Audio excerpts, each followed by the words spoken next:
A sky alive with movement. A village bathed in the ethereal glow of the heavens. This swirling night sky is not completely alien to us.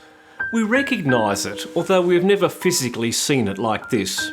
We recognise the brightness, even though in reality most night skies have little illumination. We recognise the moon, even though the moon is not that strong, not that bright. And there on the horizon, near the cypress tree, is Venus, brighter, larger, less twinkling than the distant stars. We somehow recognise the swirls too, even though the real night sky contains none.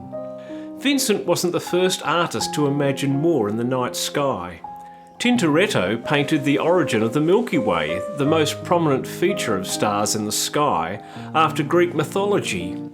Zeus had put baby Heracles on Hera's breast while she was sleeping. Hera wakes up, pushes the unknown baby away, spilling some of her milk in the process, producing the Milky Way. And suddenly Vincent's view doesn't seem that odd, really. The night sky, combined with perhaps some clouds, is fascinating. Perhaps it's a balmy June evening in France, and it may even be that there's a warm wind blowing the stars around, as England Dan and John Ford Coley said in their song 90 Years Later.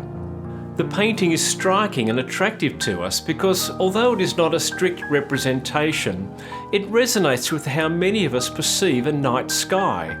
In some way wondrous and alive, the stars scattering their light, creating silhouettes of everything in the way. The moonlight making earthly objects special and otherworldly, the deep shadows and interesting reflections, the half-glimpsed village sleeping under the starry sky, the cypress tree rearing up in front of us, lifting its branches high into the sky, deep shadows on the distant Alpes mountains, and silvery glow on the nearer hills and on the steeple of the church sleeping under the night sky. Or maybe we just see the stars twinkle. But Vincent saw more.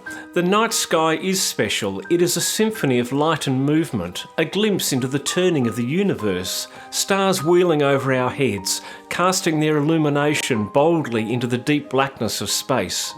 Without night, we would not see them at all. We would possibly have never imagined how small we are in the grand scheme of the universe. A little village sleeps while overhead the dance of the heavens twirls, ripples and cascades through the darkness, its vibrancy shown in Vincent's concentric strong brushstrokes and warm light. Vincent painted other night scenes with bright stars. This one, Starry Night over the Rhone, was painted a year earlier. His sky brushstrokes are horizontal rather than the swirls and circles we see in the Starry Night. Speculation of the precursors of further mental illness is made, with some saying he was in a state of heightened reality, producing a night sky unlike any other the world had ever seen with ordinary eyes.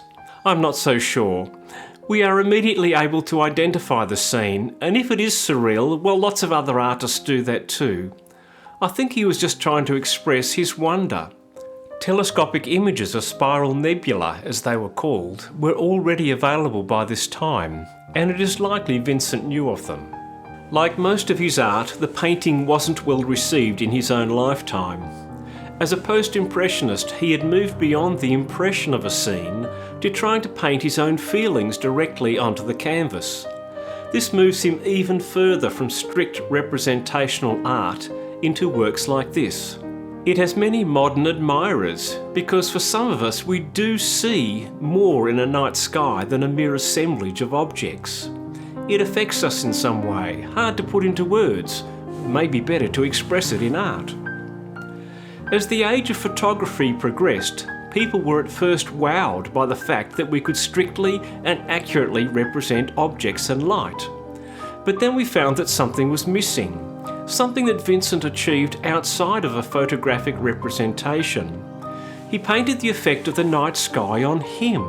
He painted its energy and movement. He painted it like a hymn to nature, alive with boundless possibilities and limitless scope.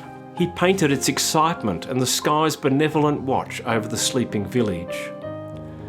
Some have thought the middle swirl is the Milky Way.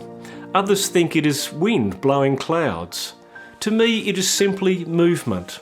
The stars on their courses, the energy and physical forces of the universe. But maybe I'm putting my modern knowledge over the top.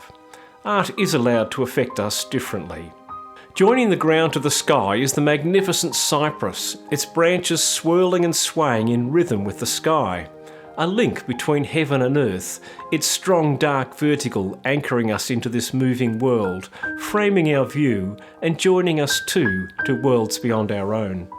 The village is Saint Remy, where Vincent had gone to convalesce following an incident of mental illness, during which he voluntarily admitted himself to the St Paul de Massol lunatic asylum on 8 May 1889. I've seen this painting in the flesh. I stopped for quite a while. Part of that experience is knowing that I'm seeing it as Vincent himself had seen it, directly in front, standing where he stood. But the other part of the experience of looking at this art is the flight into a different world that is engendered, just hovering on the edge of understanding. I'd be interested in what others have experienced in seeing this painting, either directly or not. Why does it still attract us all these years later? We know Vincent saw the world differently to most. We know he suffered. We know he couldn't cope and ended his life. All of these things add a poignancy to art like this, a kind of insight into a tortured soul, reaching to understand the world and his place in it, expressing himself in ways that reach deeper into our own souls. He spent his life wondering if he had ever really connected his vision to another human being. But here in a moonlight and vibrant night over a sleepy French village, we can find ourselves linked to Vincent's experience, our own selves reaching upward, stretching our own thoughts like the cypress into the heavens, embracing the endless possibilities and movement of the starry night.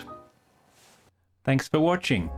If you like this video, please press like. If you want to be notified when I put out more reactions to great art, please subscribe. See you next time.